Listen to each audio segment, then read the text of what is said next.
Colour & Cider ir ideāls biežai krāsas atjaunošanai.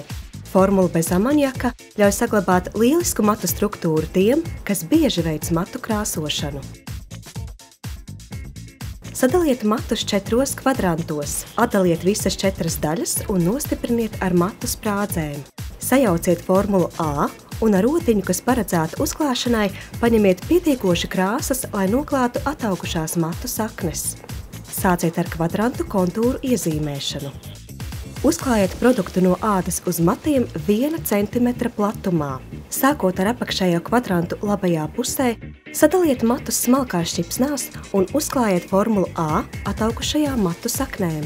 Turpiniet dalīt matus smalkās šķipsnās, lai krāsa būtu uzklāta visos kvadrantos. Lai veiktu pārbaudi, izmantojiet otiņas otru galu, izšķirot matus no saknēm līdz matu galiņiem.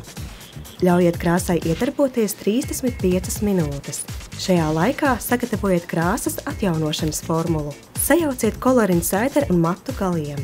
Pārliecinieties, ka ir ņemta vērā matu porainība, garums un tonis sajaukšanas laikā. Sāciet krāsošanu apakšējā labajā kvadrantā un uzklājiet maisījumu B uz matiem to vidējā daļā līdz pašiem galiņiem. Pārliecinieties, ka mati ir pilnīgi sausi. Sadaliet matus ļoti smalkās šķipsnās, lai noklātu visus matus līdz pašiem galiņiem. Atkārtojiet procesu visos kvadrantos un izturiet matu krāsu matos 20 minūtes. Rūpīgi izmazgājiet ar šampūnu un siltu ūdeni. Krāsa ir vienmērīga no matu saknēm līdz pašiem galiņiem. Gludi, spīdīgi, visā matu garumā. Perfekts rezultāts!